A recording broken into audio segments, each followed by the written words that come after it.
Buenas noches, mi nombre es Astrid Carolina Herrera, yo soy estudiante del programa de Ingeniería Industrial de la UNAD y estamos en el curso de Física Electrónica. Vamos a explicar los conceptos fundamentales, ¿sí? En cuanto a la unidad 3, tarea 3, Introducción a la lógica digital y sistemas embebidos. Iniciamos con el código binario y hexadecimal.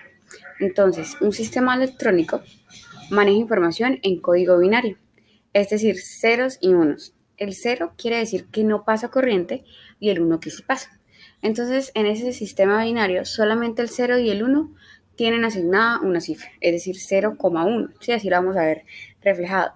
Para el 2 ya no existe cifra, entonces por lo que tenemos que volver al 0 y colocar uno adelante, es decir, 0,1, 0,1, 0,1, etc. El código... otro código que se usa con cierta frecuencia, entonces el hexadecimal, es decir, en base 16, como podemos ver en la imagen del lado inferior. Entonces consiste en utilizar las letras, por ejemplo, A, B, C, D, E y F para representar los números del 10 al 15. Entonces, mientras que para el 16 emplearemos el 1 y el 0, ¿sí?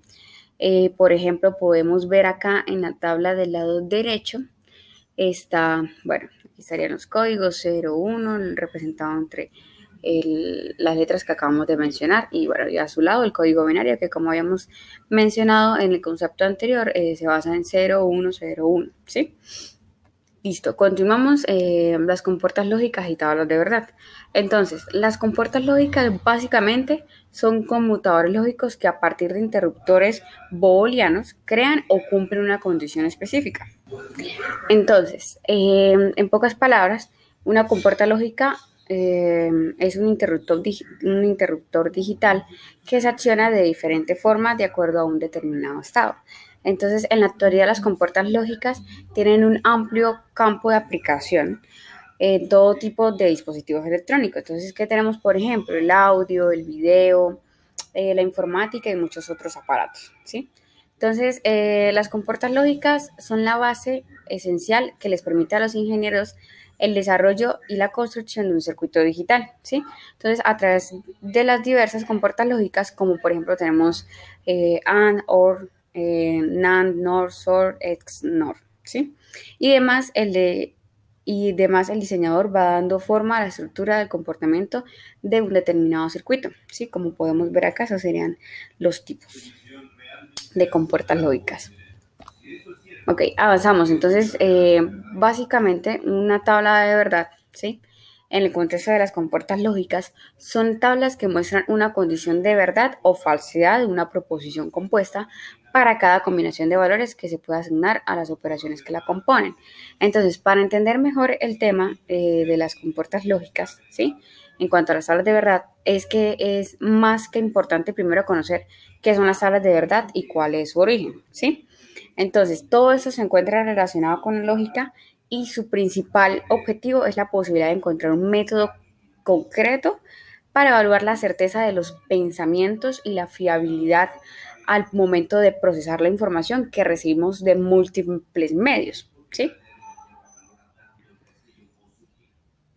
Listo. Continuamos con el sistema embebido.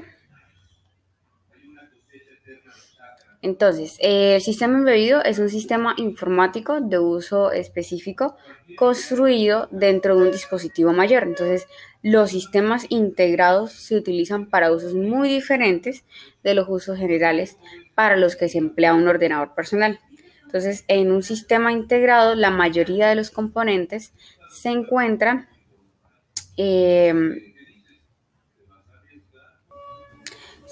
incluidos en la placa base, como es motherboard, que es lo que conocemos coloquialmente como la madre board, la tarjeta de video, audio, modem, etcétera, ¿sí? Y el último concepto fundamental sería lógica combinacional. Entonces, un circuito lógico combinacional es aquel en el que el estado actual de la combinación de las entradas lógicas decide la salida, ¿sí? Por ejemplo, como podemos ver en la imagen. Entonces, el término lógica combinacional significa la combinación de dos o más puertas lógicas ¿sí? Como por ejemplo la imagen gráfica que podemos ver, para formar una función requerida donde la salida en un momento dado depende solo de la entrada, ¿sí? Entonces, las señales digitales son procesadas por el sistema digital, que se puede construir con varias compuertas lógicas. Entonces, estos circuitos lógicos están hechos de varias compuertas lógicas, conectándolos en ciertas combinaciones para producir así la salida requerida de cada uno de estos. Entonces, concluimos con la pregunta problematizadora, la cual es: ¿en qué consiste la transformación analógica a digital? De un ejemplo de una herramienta que puede hacer el proceso y su costo en pesos. Entonces, la transformación analógica a digital es el proceso de convertir esas señales analógicas que son continuas en el tiempo, ¿sí? En señales digitales, que son discretas y representadas en forma de números, ¿no? Entonces, este proceso se utiliza comúnmente en la adquisición de datos, como convertir señales de audio, video o sensoriales en información digital que una computadora pueda procesar, ¿sí? Entonces, un ejemplo de una herramienta que realiza este proceso es un convertidor analógico a digital, lo cual es llamado ADC.